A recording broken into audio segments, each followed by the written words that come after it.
దేవుని నామానికి స్తోత్రం. హల్లెలూయా. ప్రభువైన యేసుక్రీస్తు నామములో అందరికీ మరొకసారి నా హృదయపూర్వక వందనాలు. ఈరోజు నుంచి మొదటి తెస్సలోనికి రాసిన పత్రికని మనం ధ్యానం చేయబోతూ ఉన్నామండి. మొదటి తెస్సలోనికి రాసిన పత్రిక 2వ అధ్యాయ వచనాన్ని మనందరం కూడా ధ్యానం చేద్దాం. విశ్వాసంతో కూడిన మీ పనిని, ప్రేమతో కూడిన మీ ప్రయాసమును. చూడండి, కొన్ని వచనాలను నేను దాటి వెళ్ళలేను, ఎందుకంటే అక్కడ రాయబడిన పదాల యొక్క విలువ అటువంటిది. ఆ కారణాన్ని బట్టే ఈరోజు ఈ మాటని మనందరం కూడా ధ్యానిస్తున్నాం. చూడండి, దేవునిలో మనం ఎదుగుతున్న కొలది, దేవునిలో మనం వర్ధిల్లుచున్న కొలది, మనం చేసే పనులు ప్రేమతో చేయాలి, విశ్వాసంతో చేయాలి. అవి భవిష్యత్తులో రానున్న దినములలో అవి ఎంతో మనకు ప్రయోజనకరమవుతాయి. చూడండి, అబ్రహాముకు ఒక నేచర్ ఉండేదంట, ఆతిథ్యం ఇవ్వటం అనే నేచర్. సరే, అంటే తన ఆస్తిపరుడు, మంచి స్థితిలో ఉన్నవాడు, అలానే తన ఆస్తిని బట్టి ఎప్పుడు అతిశయించేవాడు కాదు. ఇతరులకు ఆతిథ్యం ఇస్తూ, ఇతరులకు సహాయం చేస్తూ, తనకున్న పరిధిలో తాను నిలబడుతూ ఉండేవాడు. ఆల్ ఆఫ్ ఎ సడన్ ఒక రోజున సాక్షాత్తు దేవుడే, తండ్రి కుమార పరిశుద్ధాత్మ దేవుడే ఆయన ఎదుటికి వచ్చేసారు. ఇది చూడండి.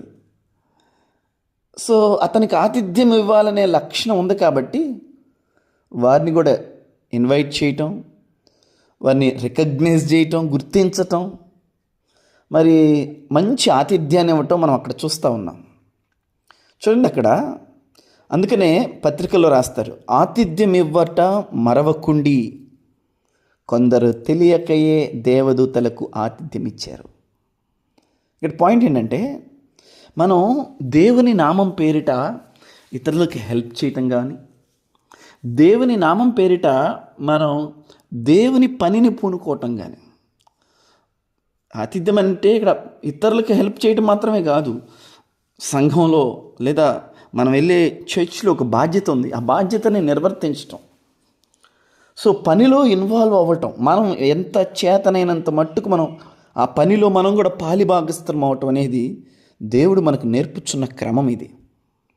ఈ క్రమాన్ని మనం మరవకూడదు.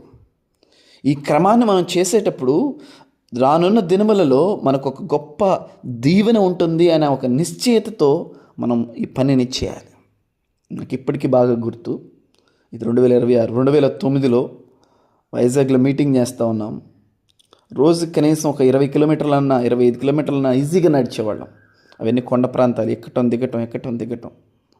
ఆ రోజున మేము, నా స్నేహితులతో నేను ఒక మాట అన్నాను, ఇప్పుడు ఈ నడుస్తున్న ఈ నడకకి, ఇప్పుడు మనం చేస్తున్న ఈ ప్రయాసకి ఒక దినాన్ని దేవుడు ప్రతిఫలం ఇస్తాడు, ఒక రోజున దేవుడు దీనికి బహుమానం ఇస్తాడు అన్న ఒక నిశ్చయత, ఒక విశ్వాసం అయితే ఆ రోజు దేవుని మీటింగ్స్ కొరకు, దేవుని పరిచారకుల మీటింగ్స్ కొరకు మేము పడిన ప్రయాసని మేము అప్పుడే గుర్తు చేసుకున్నాం.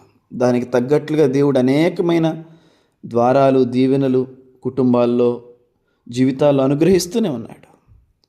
హల్లెలూయా.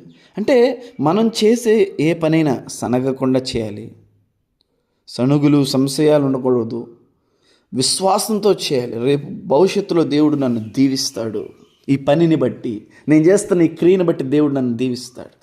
కొన్నిసార్లు పని అంటే లోకాన్ని కాదనుకోవటం కూడానండి, లోకాన్ని త్యజించటం కూడా, అది కూడా ఒక విశ్వాసంతో పని.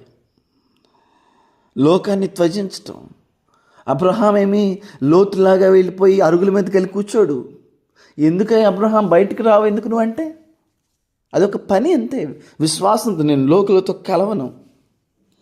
అబ్రహాం దగ్గర ఉన్నంతసేపు లోతు కూడా కలిసేవాడు కాదు. కాబట్టి ఎప్పుడైతే అబ్రహాం నుంచి వేరైపోయాడో లోతు ఏమైపోయాడు, అరుగుల దగ్గర కూర్చొని, గవనీల దగ్గర కూర్చొని మాట్లాడటం తప్ప అంటే, అక్కడ చూడండి దేవుని వాక్యం ఏం చెప్తుందో చూడండి ఒకసారి.